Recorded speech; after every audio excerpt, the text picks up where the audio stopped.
captivating storytelling, Help! Please! strategic gameplay, and cutting-edge rewards are just some of the things that this ever-evolving AAA RPG promises. Hey there, and welcome to a series where I play through the NFT games that continue to exist. This is the worst NFT game? Astra Nova is a groundbreaking RPG developed in Saudi Arabia by Rogue Sentinel Studios, with the publisher Swaraj Inc. Astra Nova was released on July 11th, 2024, which is pretty recent. This game can be found on both the Epic and Steam stores, but we'll take a look at the Epic version because that page has a pretty picture on it. This team is changing it up a bit by releasing a stream of playable test levels and giving you the keys to shape Astra Nova.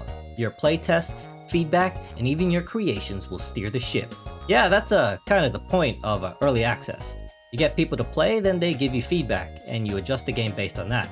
That's how it works. Ever wondered what you'd do if the world was ending? Astra Nova is your chance to find out. Well, I mean, post-apocalyptic is an entire genre based on that premise, but sure. Astra Nova, you do you.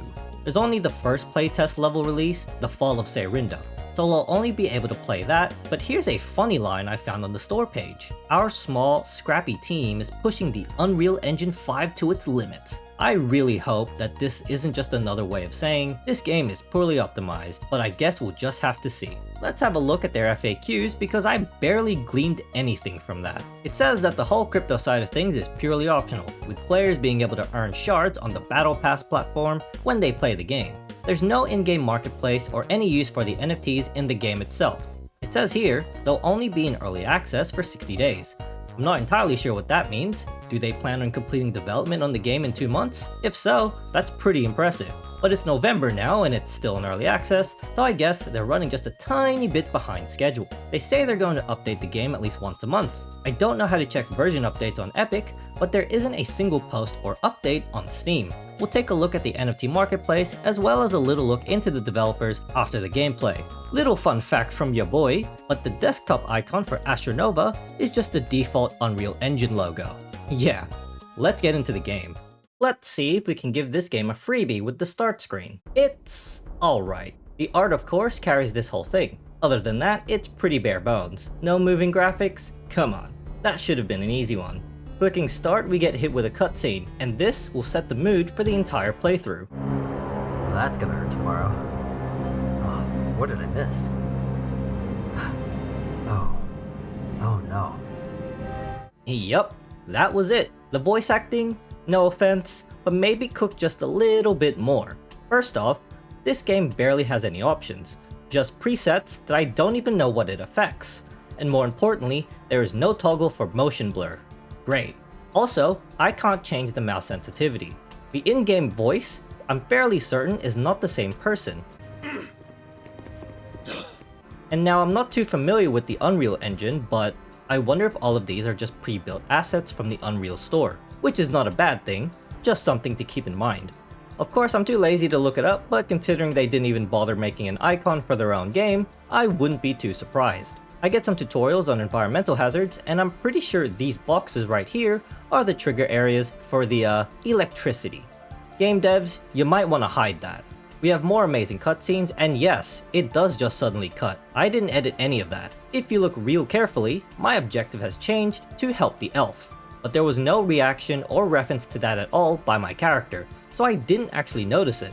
I was too busy being engrossed in his monologue. Also, at this point, my camera was stuck. I could only look forward. I did a quick restart and guess what? There's no save points in this. But maybe I just didn't reach one, so I reluctantly started a new game. Oh boy, this is gonna be one of those days. Another thing about this game is that my settings never get saved, and randomly resets during the run. So there's that. Whatever. I just rushed back to my previous spot. Luckily, this game lets you skip cutscenes. Wow. More AAA games should take note. Now I thought I had to just jump to the other side, but I fall and get sent back to the lost checkpoint. I try again, and I actually make it this time, but there's an invisible wall, so I guess this isn't the way. Now here I finally notice the objective, but I still have no idea where this elf is, so I just wander around and then... Help! Please! I'm actually given the choice to help the elf, and I might as well go for a Paragon run, so I accept. I'm not playing again for the other choice because, well, you can't make me. They just talk at length about lore, so let's just move on. More monsters. Run. Just listen to the urgency in his voice. It's so beautiful. We get introduced to a puzzle. I say that, but it's not actually a puzzle since there's no discernible pattern. You just have to turn all the wheels until they glow blue. That's it. It's an incredibly slow process. But once I do, I get a sword and finally to the combat. You get a dash, quick and heavy attacks, and, well, just have a look. There is no visual feedback, the enemies don't flinch, they shoot out blood sometimes, you can't change directions when in a combo, and I just get bombarded with sword flashes and flesh noises. I die so quickly. This is terrible. After I respawn, I can't attack. I'm trying to, but the game won't let me, and it takes a while before the game allows me to attack again. I try backtracking, thinking, is the elf supposed to be helping or something? But the world has despawned. Is this part of the world ending? If so, good job. I'm immersed. I kill all the enemies and I move on. The low frames and motion blur is giving me a headache. We actually get a boss encounter, and surprise, it's bad. Every single attack he does shakes the camera. Coupled with the motion blur brings me closer and closer to throwing up. You might also notice that I have no more health, like at all. The bar is empty, but I guess the devs really want me to win because I'm not getting the sweet embrace of death. I won't torture you with the entire fight, but I do beat him, mainly because dying doesn't actually matter. Restarting from checkpoint just puts you outside the arena with the boss health not resetting. No cutscene for defeating it, guess they ran out of budget. But I head for the exit. Level completed. And no, I did not edit that in. That's all the game's doing. I go into a loading screen and... fatal error. I'm going to assume that that's the end of the playable game because I'm not going through that again. Jesus Christ. What was any of that? Pushing the engine to its limits? No. They were pushing me to my limits. That sucked. There's nothing else here, so let's just move on to the NFT and crypto side of things, okay?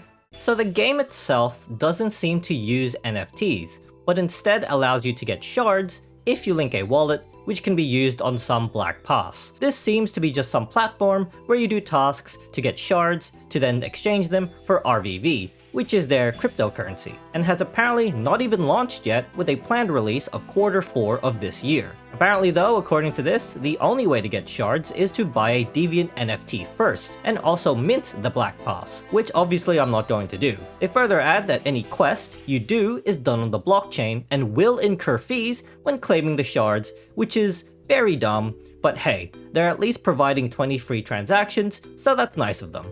But speaking of Deviant NFTs, let's have a look at their marketplace on OpenSea. As you could have probably guessed, these look fairly ugly, generic, and all look very similar to each other. They don't match the game's aesthetic at all, and honestly, they are way too overpriced, with the cheapest being around $13. So, if you wanted in on that RVV token, that's how much you'd have to spend. The highest priced Deviant goes for around $10,000, which luckily no one has bought yet.